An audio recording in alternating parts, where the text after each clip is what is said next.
નમસ્કાર મિત્રો, જય હિન્દ। હું છું ડીની ચૌધરી। ફરી એકવાર આપ સર્વેનું સ્વાગત છે આપ સૌની સૈયર યુટ્યુબ ચેનલ ડીઆર ગુજરાતીમાં। તો મિત્રો, અત્યારના બ્રેકિંગ ન્યૂઝ કહી શકાય કે ઉચ્ચતર માધ્યમિક શાળામાં જ્ઞાન સહાયક ભરતીના કોલ લેટર ડાઉનલોડ થઈ ગયા છે અને તમને કઈ શાળા ફાળવવામાં આવી છે જેની માહિતી પણ તમને કોલ લેટરમાં મળી જશે।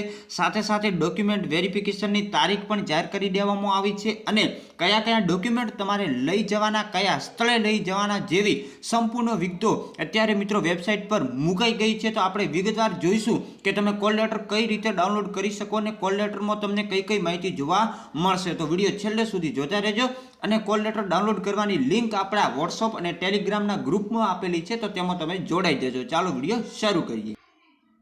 તો મિત્રો, કોલ લેટર ડાઉનલોડ કરવા માટે સૌથી પહેલા તમારે જ્ઞાન સહાયક સર્ચ કરવાનું છે, એટલે જ્ઞાન સહાયક SS ગુજરાત નામની ઓફિશિયલ વેબસાઇટ તમને જોવા મળશે। આ વેબસાઇટ આપણે ઓપન કરી લઈએ છીએ। વેબસાઇટ ઓપન કર્યા પછી તમારે નીચે આવવાનું છે। નીચે જે તમે સ્ક્રોલ કરશો એટલે તમને જોઈ શકો છો અહીં પ્રાથમિક માટેનું લોગિન છે અને અહીં ઉચ્ચતર માધ્યમિક માટેનું લોગિનનું બટન આપેલું છે, એના ઉપર તમારે ક્લિક કરી દેવાનું છે। એના ઉપર ક્લિક કર્યા પછી તમારી પાસે આ પ્રકારની માહિતી જોવા મળશે। લોગિન ન થાય તો તમારે 3 ડોટ ઉપર ક્લિક કરવાનું છે। એના પછી નીચે તમે આવશો એટલે જોઈ શકો છો અહીં ડેસ્કટોપ સાઇટ છે, એના ઉપર તમારે ક્લિક કરી દેવાનું છે। એના પછી તમારો સીટ નંબર, તમારી ડેટ ઓફ બર્થ, એના પછી નીચે તમારો જે પાસવર્ડ છે એ પાસવર્ડ, એના પછી નીચે આવશો એટલે તમારે કેપ્ચા ફિલ કરવાના અને લોગિન ઉપર તમારે ક્લિક કરવાનું છે। લોગિન ઉપર ક્લિક કરશો એટલે તમને ડેસ્કટોપ સાઇટ ઉપર જે કોલ લેટર માટેનો ઓપ્શન પણ જોવા મળશે। તો કોલ લેટર કઈ રીતે અને એમાં શું શું જોવા મળશે એ વિગતો આપણે જોઈએ।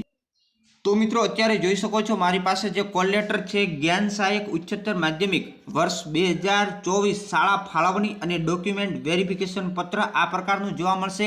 અહીં તમારું નામ હશે, અહીંયા બાજુમાં તમારો ફોટો પણ હશે, એના પછી તમારા માર્ક્સ લખેલા હશે, તમારો વિષય, તમારું માધ્યમ, એના પછી તમને જે શાળા ફાળવી છે એનો ડાયસ કોડ, તમને જે શાળા ફાળવણી છે એનું પૂરું નામ, તાલુકો, જિલ્લો અને ડોક્યુમેન્ટ વેરિફિકેશન માટેનું સ્થળ પણ આપેલું છે, અહીં જોઈ શકો છો। અને ડોક્યુમેન્ટ વેરિફિકેશનની તારીખ અહીં જોઈ શકો છો 8/1/2024 થી 9/1/2024। ખાસ મિત્રો તારીખ પણ યાદ રાખજો।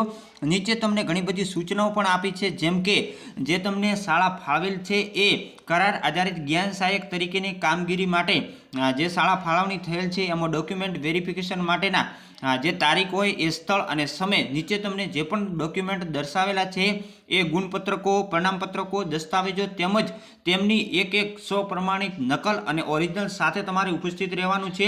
જો તમે ડોક્યુમેન્ટ વેરિફિકેશન માટે ઉપસ્થિત નહીં રહો તો તમને શાળા ફાળવણી જે આપી છે એ મિત્રો રદ ગણવામાં આવશે। અને વિશેષ નોંધ છે કે આપની જે શાળા ફાળવણી ડોક્યુમેન્ટ વેરિફિકેશનને આધીન રહેશે।